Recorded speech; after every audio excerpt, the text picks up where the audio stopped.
What events transformed your life?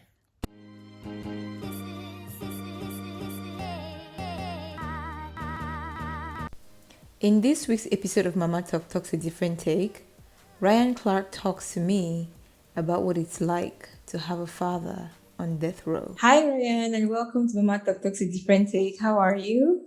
I'm good. How are you today? I'm doing great. It's wonderful to have you on the show, and I know we've got a lot to talk about. And your topic is fascinating, and I know it's one that we haven't covered on the show before. So I'm eager to get there. But before we get right in, please introduce yourself to the Mama Talk Talk audience. Of course. My name is RhyAnne Clark. I am proudly a Los Angeles native. I currently work for Microsoft. My 2 years will be in January. That time went by super quick. I currently live in Washington State. However, I am very homesick. I think about going back to LA all the time, but I will say that, definitely grateful for Washington. It's been pretty outstanding as far as my career goes. Yeah. So I am definitely grateful for that. But I'm happy to be here, and thank you so much for having me. Absolutely. What part of California are you from? I think you said LA, but what part of LA? So I was born in the city of Champions, Inglewood, California. Okay. And then Inglewood. Yes. I can give you I say that as if I know it. No, I love my home. I spent the first 5 years of my life there. I was actually born in Sentinel Hospital, which is also in Inglewood. Mm-hmm. But I lived there for the first 5 years of my life. And then once my father ended up in his situation, we moved to the South Bay area. We moved to Redondo Beach. I went to high school in Palos Verdes, California as well. Mostly like what some may consider it like the beach cities or the South Bay area is what it's mostly called. But that's where in LA I definitely grew up. And just for the record, I go home frequently, like really, like, let's see, 2018, my first year here, I went home 5 times. Wow. Last year I went home 7 times. Ooh, yeah. Last year, I will say for the record that my youngest nephew was born. So Auntie Rye had to be there and participate and be involved. That was the reason. My nephew, he's so gorgeous, and it's not just because he looks like me, so. Girl, you're too much. We're going to tell the truth here. So, and then this year, right? And then let's see, this year I've been home 3 times, and then I'll go one more time in December. And just also for the record, when I say I'm home, I'm always talking about LA. Like, if I'm being honest, like I feel like Washington is like my living quarters, but Los Angeles will always be my home. Always. I hear that because I get asked the question a lot, like, where is home? And I have to think about it for a second because I was born and raised in Cameroon, so that will always be home. Yes. But most of my adult life was in the US, so that is home. Yes. And then I live in Singapore, so this is home. Yeah. Just like it's hard to pick a place, right? For me, I've gotten committed and married to these different places, and so home is not a straightforward answer for me as it is for you. But yes, I love that SoCal vibe in there. So RhyAnne, we were talking about your father leaving, but it's not kind of the usual story about fathers who leave. What is the story of your father's departure from your life? If that's the appropriate way to even put it. Yeah, no, seriously. It's like, even at, I'm 33 and I'm still trying to figure out, like, is it a departure? Like, what is that exactly? But this November is 29 years since I've seen my father. My father is currently a death row inmate. And he was sentenced. He was initially arrested in 1991, but he wasn't sentenced until 1996. So Yeah, no, I have not. I do have memories of him. My siblings, my older sister has memories of him. I'm one of four. My older sister has memories of him because she's 5 years older than me. But my Mhm. brother, he was like 3 at the time. He really doesn't remember my father at all. And my other sibling passed away before I was born. Um, but, but yeah, no, I mean, I have not seen my father, since I was 4. He's missed pretty much everything: high school graduations, kindergarten, middle school, um, just about everything. My father was charged in an Orange County court at the time, like in LA. And I don't have a lot of details. Yeah. Um, I do have some. I kind of have like my own takeaways about his situation, and they've kind of like changed and evolved over time. Yeah. But yeah, my father wasn't exactly charged with doing these crimes. He was charged as the conspirator, the Mm. mastermind of a bunch of different crimes. So, Okay. So I want to focus on you. But mhm, before we get to that, I want to mhm. understand, just to kind of give us some context. What happened? Like, what did he do? What was he accused of? What was he convicted of? And I want to get into how for 29 years, like you said, he's missed everything, but he's around. That's like a different kind of thing, right? So I want us to get into that. But first, just give me a sense as best as you can what it is that he was convicted for and what the initial separation was like, as much as you can remember as a little girl. Sure. I don't like the fall of 1991. I don't recall much of that time. I knew something was off and I didn't know exactly what it was. And then Mhm. it got different right before I turned 5. So my birthday's in March. And in February of that year, of 1992, we all of a sudden packed up everything. I remember all these people were in front of my house, and I was like, Wow. what is going on here? Like, all my family were packing up stuff, and I'm like, okay. And all of a sudden we just left, we moved, and we moved to Redondo Beach. We lived on Ruland Avenue. And I was like, this is weird, but something, like, I don't know what it was. I've told my mom this before. Like, it just, something clicked that told me, you know what, RhyAnne, it's time to get into game time mode. Your life is going to be different. It was literally like second nature. It just happened. And I have literally been operating at the level that I operate now since then. And How that's the old were truth. you? I was 4 turning 5, and something just clicked and told me I needed to step up. And I have operated like that ever. Yeah, it's not normal. I'm going to be honest. I'm exhausted, because Yeah. I have to go out here and work twice as hard, as someone normal, just to function with all of that I've had to deal with. Yeah. Um, Now, as it relates, this is the first time I've ever said this, like, in this space, because even when my brother has been interviewed, he has not, gotten into specifics, but I'm more than happy to share. And just for the record, I don't know, like, to what extent is this the truth about my Yeah. father's case. This is what my perception of his situation is. But my father was charged with double murder and accrued robbery. Um, I don't know the full details. I'll be honest, Yeah. I read about it online before. And that's how I found out about the details when I was 17. When I you were read it. 17. I read So, it on, so yeah, I did. Okay, let me just back up. So I didn't know where my father was for a long time. My mom's from the South, and, sometimes, like, in the South, they kind of operate on the politics of silence, where you don't even air your yeah. dirty laundry to your kids.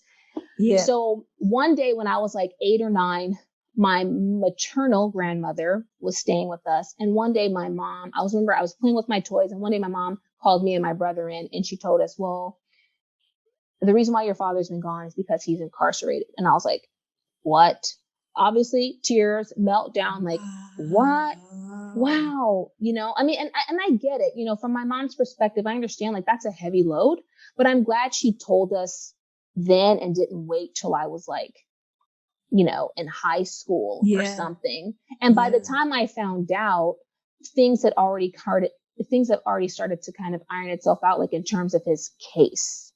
So, my brother is a junior, and I was Googling him when we were in high school. We were a year apart. I was Googling him, and instead of my brother's information showed up, my father's did. And I was like, what is this? And I read, it was an earful. It talked about my father's entire case. And I was just like, I'm in the twilight zone. And of course I approached my mom like, wow, what is who this? Is it? Yeah. Like, and she didn't even know about some of the stuff that I was reading about online. So it was definitely, I would say at the time, like at 17, I was like, this is a load. And here's the other interesting thing. On this website, it included his address. So I made a mental note. I wrote down the address, and I made a mental note to myself that I was going to write my father when I got to college. And that way I could keep it between us. At the prison. Oh, okay. Okay. So I could write him. So, I literally turned 18. I did my freshman year. I did 1 year of college at George Washington University in DC. And I wrote him a letter in October 2005. And he responded a month later, maybe a little bit less, and sent me a 20-page letter where he just spilled his guts. It was a very emotional experience. Woo, it gives me the chills thinking about it, because I had not talked to, like, he literally had not seen or talked to me since I was a toddler. And at the time in 2005, I was 18 when I wrote him. Yeah. And then here's the kicker, is that he told my grandma, his mother, and I had a conversation with him that November 2005. And that was the first time we had ever spoken. At the time, I'll be honest, I did not tell my mom, because I wanted this to stay between us, like me and him, so I could. And then what my plan was, when I went back home to LA for winter break, I was going to tell her then. Yeah. And I did do that, but she already knew because my grandma told her. Yeah. But it was a very emotional call. And when he called me, I had no idea.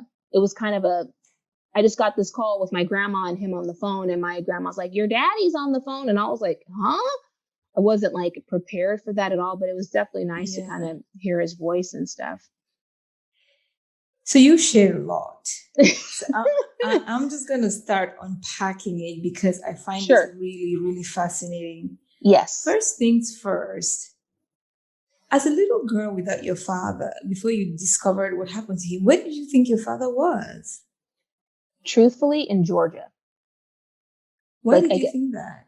I feel like that's what my mom told us at the time, like that he went on like a vacation or something like 5 years or something. What? Yeah. That he was in Georgia, because I'm like, oh, okay, well and I just accepted it. I was like, okay. I mean, it bothered me, but I just like I accepted it, and I'm sure like she kind of probably told us at the right time, because by the time I found out, he had been sentenced. And did you ever wonder, while he was vacationing in Georgia, why is daddy not calling me? Why isn't he visiting? Why isn't he? Did that cross your mind? Or was it just a different reality? Like, well, he's not here. I think honestly, at that age, I had just kind of accepted it. I thought it was weird. I would, if I'm being honest, like, I don't think it really started to bother me until I got to high school. I didn't start asking myself those questions until I got older. And I was like, okay, and you know what the other thing is too? Especially like just growing up in LA, with all, like a I would say like a large part of my friends, so many of us went without fathers. It was normal. And we all had each Mhm. other in kind of a way. So it wasn't like you were missing out alone, you know? Yeah. So your version of reality was pretty fatherless. So you didn't feel like an anomaly, you felt like the norm. Pretty much. I think the only thing that separated my situation versus someone else's is obviously my father being incarcerated. But what was interesting is once as me and my brother got older, Mm-hmm. um, and we started just having more in-depth conversations with friends, talking more about our personal lives, we realized some of those people who didn't have fathers also had incarcerated fathers. And we were like, no way. Like, then it became like, I was like, oh, so we're really not alone in this. Alone. Yeah. No, I mean, I'll be honest, like I've dated two guys whose fathers had been incarcerated as long as mine have been. I mean, this is like a thing. Yeah. It sounds like it. And you know what's so interesting about talking to you, Ryan, is because I think for those of us who've never had the experience, all your dad shows up as is a statistic, Legit. Yes. right? So for a lot of people, it's like, and I tell you in the context in which I'm saying this, post George Floyd's killing, I was in a very heated conversation with a friend of mine, and we were talking about incarceration rates of Black men. And we went back 5 or 6 years looking at the data, I think it was from the Washington Post, at the rates of incarceration and, sentencing, as well as just police killings of Black men versus different groups. But that was very much an intellectual conversation, right? Mm-hmm. So you are the reality behind the intellectual conversation because he's not a statistic, he's your father. And so in that sense, it's making me kind of pause and think about how we actually engage these topics every day. And the first time I really had to think about that was, I think I was 18 or 19 in college. And for whatever reason, I decided I was going to go do an internship at the Minneapolis Juvenile Detention Center. So I was curious about the judicial system. I had worked with the judge at the time, Judge Pamela Alexander, who was really all about trying to ensure that sentencing guidelines were not racially biased. So I went out there, and every Saturday I would go and sit with these young boys. When I say young, I'm talking 9, 10, 11 to 14, 15, right? Yeah. And I got a glimpse of what life was like for them, how Mm. they got into that situation, and how bleak they thought their futures were. But I think we engage that and then we forget and we go about our lives and then we Yeah. read stuff in the paper. We see what Yeah. happened to George Floyd and all these are Yes. numbers. So for you, how do you engage this? Because it's not an intellectual exercise for you. When we're talking about the incarceration of Black men, whatever the reason, it's not intellectual for you. It's not philosophical. It's not a number. It's your father. How do you carry that? That's a really good question. You know, we can go back. Um, this is 2020, 9 years ago was the first time my brother spoke about my father publicly. He was interviewed for Sports Illustrated. At the time, he went to Duquesne University and they were doing really well. So they decided to interview him as one of the team captains. And, we had, before the interview happened, my brother, my mom and I, we kind of had a conversation about it as a family, like, okay, well, here's what it is. And on a side note, my brother let me know that the reporter wanted to interview me as well. And I was like, oh, okay. I was like, I'm going to be myself. Yeah. And, you know, he asked me a similar question. And I had told him, I was like, you know what? Here's the reality. Like my brother, myself, and my sister, we're like all of my siblings, we're statistics. In addition to my father being one, I'm one too, because I'm also expected to not amount to anything.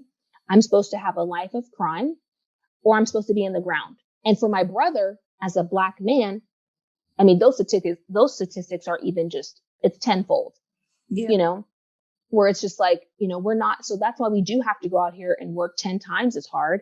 But it's like, I think too, like just as far as like I'm trying to operate with more compassion as I've gotten older. And that's one thing that I have offered to my father. I actually wrote a post, and I'll share it with you.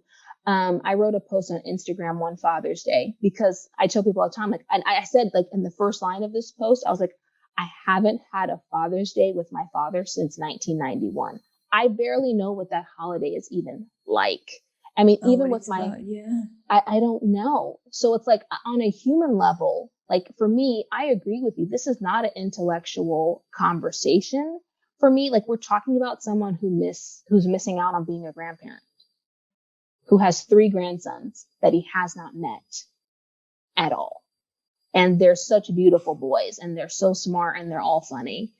What do you guys tell them? What do you tell them anything about grandpa? That's a good question. I actually, it was so funny. Last year, I went to Indiana where my sister lives. And my oldest nephew, he'll be 5 on Christmas Day this year. Yeah.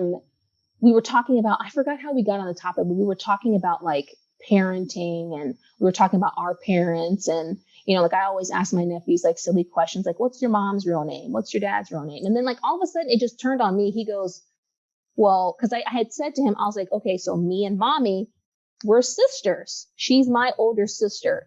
And he goes, oh, okay. And then he says, where's your daddy? And I was like, this is not, oh no. I'm not ready for this. Oh no. And I'm not his parent either. My sister and my brother-in-law get to determine what that looks like for those kids. My brother. So did you do one of those quick ask your mommy? Exactly. I was like, ask mommy where he is, and the same thing goes for my brother. They get to have those conversations. If they want me to partner with them, I'm more than happy, to engage in those conversations in a super thoughtful way. And, one day when I'm blessed enough, and I've become a mom, like I definitely want to have those conversations, with my kids as well. But it's definitely, to say that I've been on a journey as it relates to growing up without my father is an understatement. Because there's just so much that I have missed out on. The reality of one is like, I won't have a father to walk me down the aisle. I was just going to ask you about that. My sister didn't, so, these are things that we think about. And and I think one of the most important things, it's like, we want people like my father, because let's also be very clear that there are a number of Black men who are incarcerated for crimes they did not commit at all. Yep. So as it relates to my father, I'll be honest, like I feel like there was some involvement. I just don't think I personally don't think that I think he was overcharged for his involvement. But I definitely think to a certain extent, like per my own beliefs and my own judgment, I do feel like he was involved, but it's just, it's been, it's been quite the journey. And I would just hope that people just, see him as human, kind of before they see him as an inmate, because let's also be crystal clear. My father got the virus while incarcerated, wow. In the prison that he's in, they were not screening those inmates. This is published information. They were not screening them. So you went from a prison that had 3,500 virus-free inmates to all of a sudden 1,500. And I got a call on July 1st talking about my father's experience. And to be honest with you, I didn't even know how to feel. Because it's like, on the one hand, I already have to kind of reconcile this situation as it relates to like my father being on death row and possibly being executed one day. But then to now have to reconcile this whole idea of my father having the virus and potentially dying from that, from either because the virus actually does take him or the carelessness of the prison. Like it's just, this summer for me, post the murder of George Floyd, has just been unreal. And that's one thing that I've always wondered about, the wait, just waiting. So for a long time, for about 10 years, I was an army wife, and my ex-husband used to deploy to Afghanistan and Iraq and everywhere else in the army. And I remember his first deployment when we were together started as 12 months. And then because of the Bush surge, went to 15 months. And I really, during that time, came to understand what it means to wait. You're just waiting. You're just waiting. And that's all you can actually do. But in my case, at least, one of two things was going to happen, right? At the end of 15 months, I was going to get a body in the bag, or I was going to get a human being, right? Full on. For you, waiting is different. Yeah. So are you even waiting, or what is that like for you? What is? That's another good question. I would say, well, especially in California, it's like 1 minute the death penalty is on the plate, the next minute it's not. So as it stands right now, it's not, so my father for the next like 7 years cannot be executed. I mean, per my own just intuition and judgment, I would say that he probably never will be. If I had to really guess, like if I'm going to make a good guess, I don't think he will be. And he'll probably just like die of old age, in prison. And at that point, like my siblings and I, we've discussed like possible, because I've never visited. We discussed like, saying our goodbyes, like if it ever came to that point and making that trek up north to California, in Northern California where he is, like, okay, then that's something that we could definitely consider, but I mean, the weight is heavy. I mean, I will say this, like, I have not spoken to my father in about 6 years. His mother got sick, in July-ish 2014. So my brother and I got in my car and drove to Vegas. I was still in LA at the time, and we went to go kind of help her out because she got really, really sick. And while we were there, they talk all the time. So he called and he was like, it's just so nice to hear your voice. And it was a weird conversation for me because I was unusually emotional. I'm like, usually I'm all right. But in this moment, I was just in tears. I don't think he really picked up on it because I felt like I was handling myself well, but like he kept just saying, it was just weird hearing his voice that day it just hit me for some reason. Yeah. And he had said to me on the phone, like, oh, I know all of you guys hate me. And I was like, what? No, that's not true. I said, we don't have time to hate you. We don't. I said that, like for me personally, that just takes up way too much emotional currency. I have too many things that I'm out here that I was, the divine order wants me to do. And I want to go out here and set out and do those things. And if I spent my time hating you, I can't do it. I mean, I'll go back like 2009. Here's the truth. I was visiting my mom in Washington. So in 2009 I was 22. And we were watching Medea Goes to Jail. And the movie was hilarious. And I wasn't really paying attention. And then all of a sudden something just told me, oh, RhyAnne, sit down and watch the movie. So I sat down and Medea was talking to one of the inmates. Yeah. And she told her that when you don't forgive someone, you give them power over your life. Over you. Yes. Ooh, and that hit me. And my godmother at the time had been just on my case about forgiving my father. And I used to look at her like she had 4 heads. And I would say, I'm not forgiving that man. I don't owe him nothing and this and this. Because, when you're in your early 20s, you can't be told anything. Yeah. So I watched this movie and I'm like, oh my God, when you don't forgive someone, you give them power over your life. I literally wrote my father a letter that day. And I told him, I hold no ill will against you. I forgive you for it all. And I have felt lighter ever since, so some of that weight came off. What were you holding against him? What was it that he took away from you that you were? Oh God. I mean, I have a laundry list. Speak on it. Get it out. I would say one, definitely finances. I mean, there was times where my mom went without food so that we could eat. I mean, my mom is a machine. Ooh, I felt that.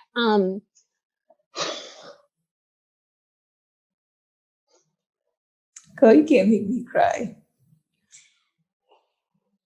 She just she's just not like normal. Usually, like a lot of moms in her situation, I have some friends who have fathers that are incarcerated, and don't get me wrong, like all parents in these situations are going on here and doing their best, but everyone on this planet knows that my mom is a machine. Like, you know, she's like, she did so much that just wasn't human. And I think the thing that's carried me the most, you know, outside of like my father's situation, is that she has literally unconditionally loved me since March 30th, 1987. No matter what I've done, no matter what my accomplishments are, no matter how much I think I suck, which I still struggle with every day, you know, that has carried me and made it such that me and my brother, because my sister and I have different moms, but her mom is a machine as well.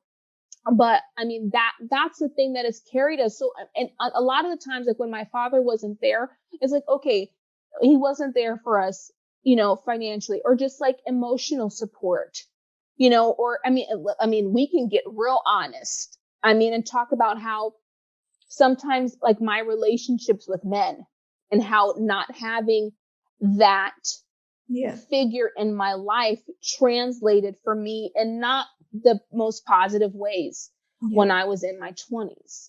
You know, I mean, or even just navigating his family, you know, without him here, they're interesting. You know, I'll say that, you know, some of them, you know, but I definitely, as I've gotten older, I've definitely built more of a bridge with his family.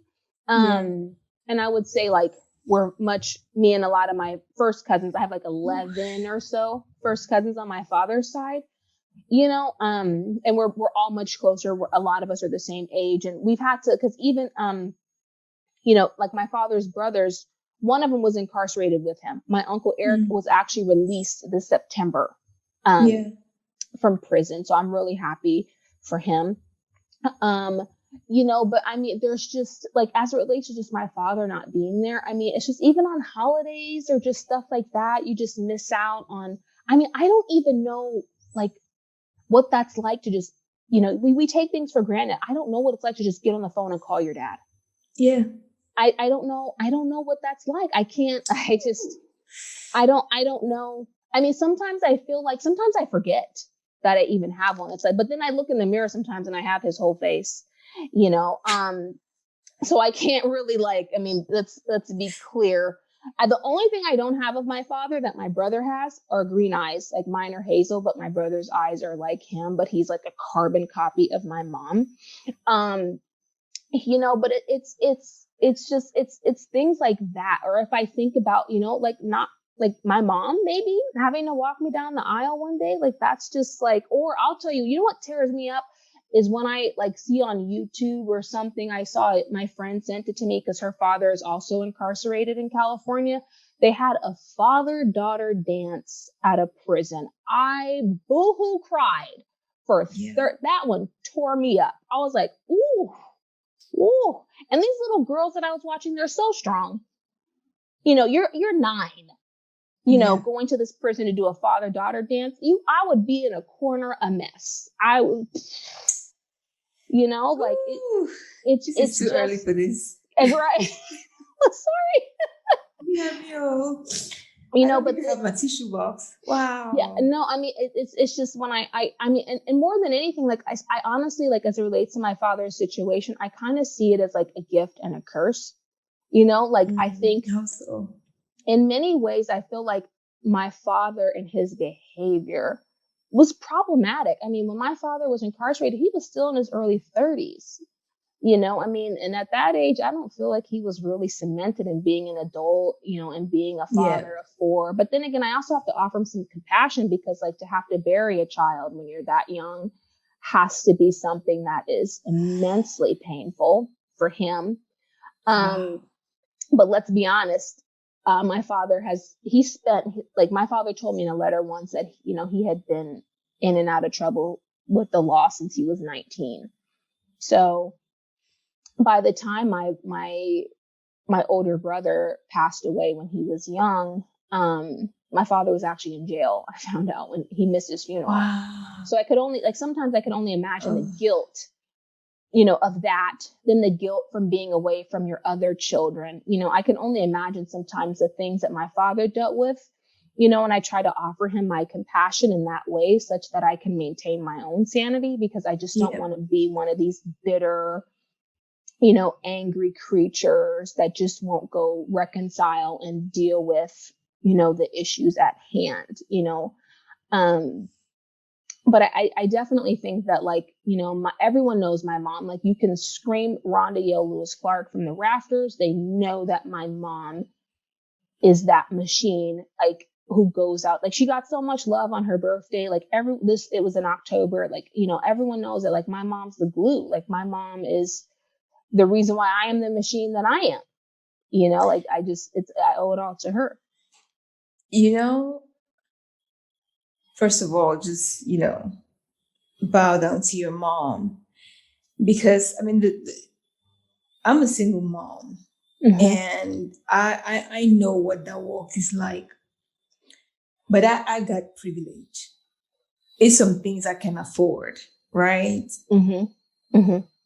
But the things I worry about is we've gotten so accustomed to this narrative of single Black mothers and their strength and their strength. And we celebrate that strength, but that strength is a double-edged sword. Agreed. And I say this because they don't know how to fall down, because they can't afford to fall down. So instead of falling down, they break.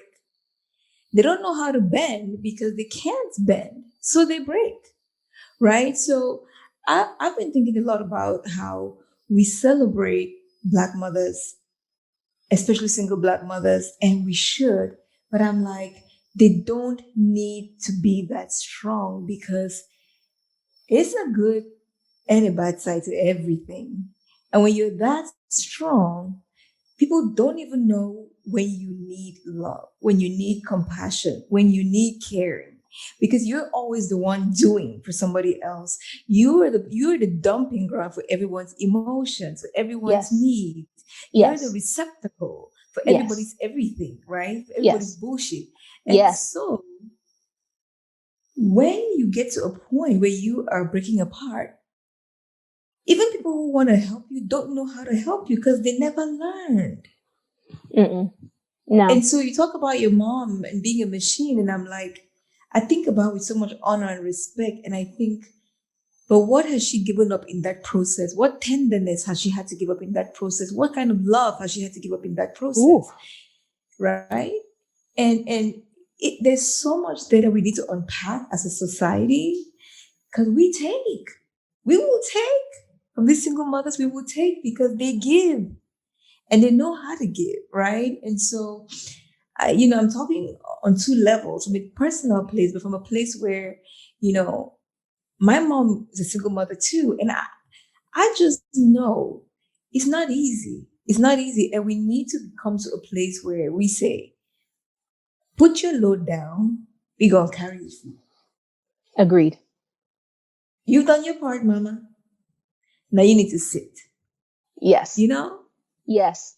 No, I completely agree. And what I think this has a lot to do with too, it's like, it's also the network, right? Because I'll be really honest. I had that conversation with a family member on my father's side where I was direct. And I said, when my father went down, none of you were around. None of you. And I'm like, this was an opportunity. This conversation was last June. And I said, explain to me how you can watch what my mother went through, because this is a person who's also always calling my mom a machine. But when literally everything went down, you were nowhere to be found. Nowhere. And I have that to offer for a number of my family members where it's you guys knew that, to a certain extent, my mom was rotting, trying to survive with 2 kids. And sometimes it just felt like they were just sitting there with the popcorn, because I feel like, I'll be really honest. I feel like there's a part of me that on the one hand, the network as it relates to my family, extended family, and friends, they did not know how to help my mom. They did not know. They did not know. And then I'll be really honest. I think there was another part of people who I felt like were punishing my mom and felt like, well, you married this man, you know, like you might be getting Deal what you with it. deserve. Yeah, deal with Yeah. it. Exactly. I mean, and those people, I'm gonna keep my mouth closed on that one. But I'm just kind of like, you know, when you, and the other thing is too, with like, as it just relates to my mom and her experience, there's no like book she could have gone out and figured out how to, like, there's no book for any single mom as it relates to their experience. Everyone like all of these women have different experiences as it relates to their single motherhood, right? There really is no book on how, like, you're learning. And my mom had to tell me that one time because there was just some things that I just wasn't understanding. And she's like, RhyAnne, or Rye, as she calls me, I'm learning as I go along. I didn't know. There's no manual. There's nothing. And I'm like, oh, well, I mean, because I think about it too, because my mom was my age when she had me, you know, so she's going through all these motions, you know, in her early 30s, you know, I mean, and that's quite the load, you know. And if you're in your early 30s, you know, there's a time when we all thought your early 30s needed to look like Carrie Bradshaw. Tell me about it. Okay. Right? Right? With your fancy clothes and your Mr. Big. Right. Come on now. Parties. I'm just saying. Because I've watched every episode of Sex and the City and I'm like, that's not, I own it. That's not, my Mr. Big, there was no Mr. Big. Okay, Mr. Big was the best too, but story for another day. But, you know, there's so much truth and power in that. In this, we talk about the bystander effect. It's not just in racial discourse, right? As we've been talking about. It's in family discourse and it's in family dynamics. Like, when do you step in? A lot of people will tell you, well, she didn't ask. And I know it's hard for a lot of people to ask because you don't even, first of all, you have to understand what situation and what setup you're in. Yes. To know what to ask for. Like, whoever wrote the book about what to do when you're a single mother whose husband is in prison for life, like, I'd like to see that book. And so it's to hear you talk about your experience, RhyAnne, first of all, is just so powerful. Oh, thank you. And I want to go back to something that you said, because yes. I think we need to bring it in. You said you and your brother were supposed to be statistics. Unpack that for me, and then help me understand how you are where you are today, working for one of the biggest, most influential companies in the world, looking bright and fabulous, being all feisty and positive. Talk to me about that, because there's nothing on your face, in your demeanor, that reveals where you've come from. That's a really, really good point. And thank you for saying that. And that's actually part of the reason why I partnered with Microsoft in March to do the video. I participated in an interview that was recorded to create a promo video for Microsoft Criminal Justice Reform Initiative. And what you just said is exactly why I wanted to do the video, because for those people at Microsoft who just walk those hallways and they see me, you know, because I support a VP and 2 other partner level attorneys who see me running on that 3rd floor of that building like a chicken with my head cut off every day. You have no idea that that little girl is the daughter of a death row inmate. So for me, doing that video was kind of like, surprise, you know, because I think a lot of times people think that they're so far removed from people like me. No, pumpkin. We exist, you know, and for me, that's another, and I mentioned it in the video where I said, like, me doing this video is to let kids like myself know that you have opportunities to work at this company. Like, I'm never going to let my father's decisions determine what my life looks like. That's just not going to happen.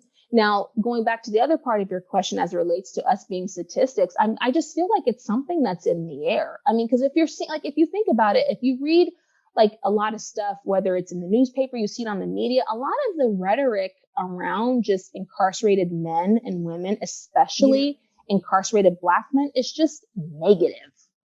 It's just, it's not like, it's not uplifting. It's not hopeful. It's not aspirational. It's not inspirational. Like, it's none of those things. It's very negative. So it's like, if my father's a statistic, then by default, so are his kids. I mean, think about it. Like, that's one of the reasons why this is something that I've thought about. I'm actually kind of working on it at Microsoft, but not really.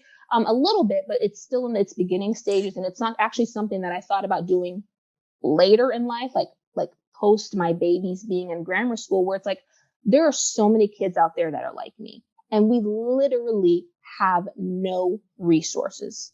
And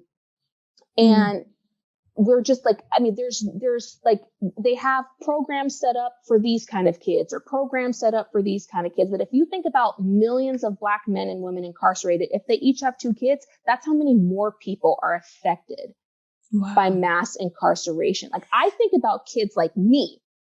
I hadn't thought about it that way. I mean, not thought about it that way. I mean, and see, I have to, because like everyone knows one thing about RhyAnne Victoria is she is a USDA prime rib grade A baby lover. I love kids more than life itself. I have 7 godchildren. I have 3 nephews, and I have no money because of all these kids that I'm responsible for. Money. I have none. So, you know, I mean, I'm always thinking about kids. I always want more for any kid than I ever have wanted for myself. Like, I'm very involved in all of my godchildren's lives. Some of them are my relatives, some of them are not, but it doesn't even matter. Or even if they're not my godchildren, I'm still very invested. But I just think, like, when I'm thinking about statistics just in general, like, it's hard for me based on all that I've grown up seeing, or even certain comments and stuff that I've heard, even from family members, from friends, from media or whatever. I mean, those comments are negative. So it's kind of hard to separate myself. It's like, okay, well, if my, like, I mean, think about it. If there's a set of expectations, even for those inmates that are released, they have a set of expectations. My uncle, who just got released, they're thinking he's going to end up going back, and he is busting his ass to make sure that he doesn't. No, I mean, I spent like $200 on him recently, and I got him clothes to interview in. I got him some nice socks. I got him some, I got him some just really nice stuff to just kind of get him acclimated, because I want him to go out here and do well, but he's dealing with guilt. He feels terrible because he's missed out on all his nieces and nephews' lives. I told my uncle, I was like, listen, you're fine. Like, we're going to meet you where you're at right now, and then we're going to go from there. And he also needs to learn to rely on the network that wants to help him. So I can spend $200 and get all these clothes for him, and it's not a big deal, you know, because I want him to do well, because I don't want him to what some of these statistics, what some of these people who, you know, sit in front of their computers all day and swear they can determine everything about my life without even having ever had like a conversation with me or just seen my track record. You know, it doesn't make sense. There's a bit of an arrogance in that, right? In the statistics, and you constantly feel like you're trying to beat the odds. But RhyAnne, we're coming up to the close here, and I just want to ask you, have you been able to see yourself as separate from your history, from your father, his history, his story? And if you have, what version of RhyAnne shows up? That's a good question. Because sometimes we're so trapped in our history, right? And we carry it everywhere we go. So I'm just wondering if you've gotten to a place where you can see yourself beyond that, and what that version of you looks like. I would definitely say I have. You know, I think because I'm in my 30s, I would say that I'm significantly more intentional with how I use my emotional currency. Like, I will not compromise my sanity, my well-being, or anything like that, like the way I did when I was younger. Negative. I have boundaries now. Like, things are very, very different. You know, and I've never been someone who's like just taken on my father's situation as something that's ever determined me. Like, I'll probably get in trouble for saying this, but my sister, when she had my oldest nephew, was kind of paranoid. She was like, RhyAnne, I'm about to have a baby. Like, what am I doing? She was like, we did not grow up with Oh. stability. And I was like, she's like, but our father, I'm like, no. I Oh. was like, I have the text messages still from like 5 years ago, 6 years ago. I told her, I was like, no. I said, you know what?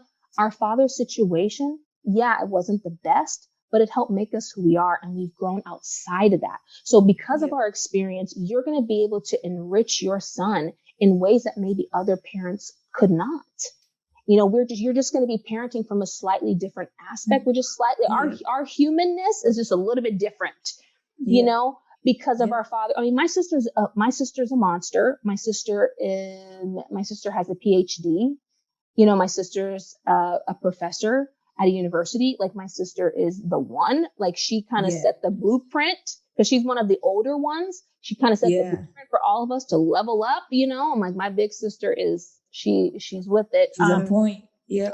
Immensely, you know, but I would definitely say like I would not have been able to do all that I have done or just even be the person that I am, you know, if I spent time in that bag that is my father's situation. You know, I think staying intentional and I think just being grateful for what I do have. Like I tell people all the time, I may not have everything, but I have enough, you Yeah. know, and that's Yeah. just kind of like the way that I choose, because it's definitely a choice. That's the way that I Choice. Yeah. choose to carry myself. Because like, if I do want to be the best daughter and the best, you know, auntie, because I am, but like the best godmother. And I mean, I like how actually, you just own that. You own your it's, cuteness. You own your antiness. you can't like, it's like, it's not like I've already wrapped my Christmas gifts. But I would say that like I can't be invested in that way or even be invested, you know, like how I want to be as a mom one day if I'm carrying that, you know, it's just not. I mean, what I would argue that, you know, for many kids like me and myself included, like mental health is key. And like I said, this is a resource conversation and we're not being given those resources. Like had I had someone to talk to, but like while you're in the midst of the madness, because you start telling yourself things. You know, Yes. you start telling your things about yourself. Oh, my father's not around, so therefore I am worthless. Oh, I wasn't more important than a life of crime, so therefore I suck. Like you go through all of these Mm. motions, you know. So I've had to spend time in my therapy bag. You know, I will argue that my current therapist, I'm her favorite. She won't admit it, but I know I am. She cannot stand me. But I mean that like the ability to sustain um in those ways so that I can show up, you know, for myself and others. But I would also argue that one of the more important lessons that I've had to learn while I've been on this journey is definitely about um, me being able to prioritize myself and the things that I need and not feel guilty for it. Because if I don't prioritize, because at one point it was just Mhm. like it was everyone else's priorities, then mine, and that got to be all a bit too consuming. So it's like now that I have that ability to prioritize myself, and I know those that are meant to be in my life will be okay with that because they know I will be Yes. my best self if I go in here and have dinner or whatever it is that I Yes. need, you know, in that moment. If I need to go get my nails done so that I don't scream, then let me go do that. Yeah.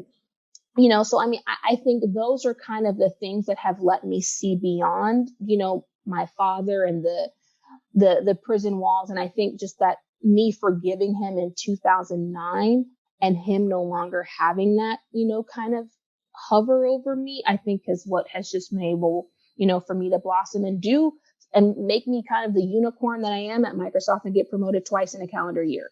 So there, two snaps for that. My camera is over here freezing, so my clock is a big delay, but y'all can hear it. You can hear Yeah. the clock. So we're gonna go in about a minute.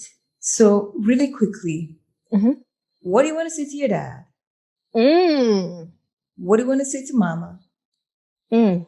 And what do you want to say to all the little girls and boys out there who are Oof. going through what you're going through? That's a good question. Ooh, that's heavy. Oh, I'm sorry. But I mean, it's a really good thing, and I feel like in that post that I wrote on on Father's Day, it might have been 2 years ago. I feel like I said everything I had to say. Where I told my father, I I forgive you for not being there when I needed you the most. You know, I forgive you for not being there for when I need you in the future. I forgive you for not being there when I needed you right now. You know, I forgive you for not being there when I had heart surgery. You know, like, I swear, you know, I forgive him for all those things. I don't harbor anything against him, because legitimately, if it was not for him, I wouldn't be the auntie of the 3 most beautiful boys you've ever seen in your life. You know, like, I wouldn't have those experiences, you know, and that's something that's really, really important to me. I would argue, like, for my mom, I can't even put into words how I would want to say thank you. I can't even, like, explain it, like, how much I want to thank her for everything. I mean, she did more than what she had to do. She's the most incredible human I've ever met. You know, I just don't, I can't even put into words. You know, and that's why, like, you know, I do as much for her as I possibly can. Cause I even think, like, I could spend the rest of my life trying to repay my mom, and I still don't think it would, for me at least, it still wouldn't, like, cut the mustard as far as, like, being able to repay her for what she's done. Cause my childhood by no means was it easy. You know, she definitely did the best that she could, but I would even argue that now my mom is, like, showing up for me now in even more imaginable ways, you know, and I'm grateful for that too. And as it relates to just young kids who are experiencing what I'm experiencing, I would just say, like, the one of the most important things I would want them to know is that I don't care what anyone says to you, you will always be more than whatever crimes your parents may or may not have committed. You will always be more than their incarceration. You know, you are more than just the child of an incarcerated person. Like, let's start there at baseline. The other thing that I would offer them is, you know, I don't think the world would throw us anything that we couldn't handle. And I think that this kind of situation kind of makes us special, and it kind of gives us a trajectory to do life a little bit differently. You know, and there's nothing wrong with it being different. We all are not the same. You know, I'm the only person, or at least, like, me and my siblings, I'm the only person that I've ever met with a parent that's on death row. All my other friends, either their parents had shorter sentences, or they had maybe extended length of time, but none of them were, like, on death row like my own father. But I would definitely say that, you know, rely on your network as much as you can. I wish I did that more too when I was younger, because it was just like, I was trying to do everything myself. Everything. If there is someone there that's offering help, or don't be afraid to ask.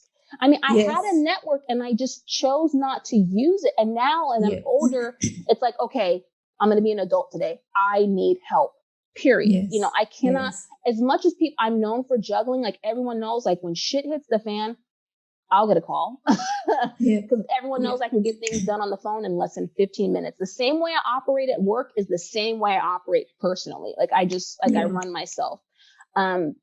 You know, but I definitely say, like, you know, and also the last thing I would say too is definitely, if you can, you know, if there's someone that you can talk to, because, like, to hold all of this in is too much. It's just too much. If there is a safe place and there is a safe person that you can go out here and navigate some of these conversations with, I would definitely do that. Because I think without having these conversations, at some point you're going to burst. And I think that, like, there's people out there who can offer, like, different perspectives. And actually, I would offer one more thing for parents of these kids. May not know. My mom had no idea that I was rotting because I was so high functioning. She had no idea. These parents, you need to look at your kids with a hawk eye. They could be equally as high performing as I was and still be rotting inside every day, Wow. doing what I did, going to bed with tears every night because they just could not understand like what the hell was going on in this world. Don't make any assumptions as it relates to your babies. Please, please, please go out there and have these conversations, or put your kids in situations that they can go have conversations with someone else. They will thank you for it later. I swear. Yeah. RhyAnne, thank you so much. You've just given us your heart, your soul on all of this. And as we're talking to the children and saying you're more than just your parents' crimes, let's just for about 10 or 15 seconds throw out a few adjectives that they can hang on to, okay? So I'm just going to throw out, you're beautiful. You're worthy. You are funny. What's another one? I'm drawing a blank. You're smart. Yes. No, you're definitely smart. I would also say, oh my God, my word bank is just, I don't know what is going on here. I'll keep throwing it. You can interrupt. Yeah. You're capable. Mm-hmm. You have a unique something that's just yours to share with the world. Right? I would say that you're also more than enough. Yes. You know, I would also say that you deserve everything and all things that is positive. I would also say that the world is operating, even though sometimes it doesn't feel like it. And I know this from personal experience. You think that this world is not operating for your greater good, and it most definitely is. I would say when you feel like you're not walking, look down on your feet. Because you might be moving just a little bit. It's just not noticeable. Just yes. pushing. The pushing thing for sure. And I would also say, like, if you can, and this is something that I would argue comes with age, because I know I didn't have it as much in my youth, an attitude of gratitude goes such a long way while you're on this journey. My goodness. I would say thanks for the things you have and ask for the things you want. You have permission. You have permission to want more, to want different, to want better. Nobody has to give that to you. You have the right to want more, to ask for more, to beg for more, to take more. Yes. Right? As long as it's not criminal.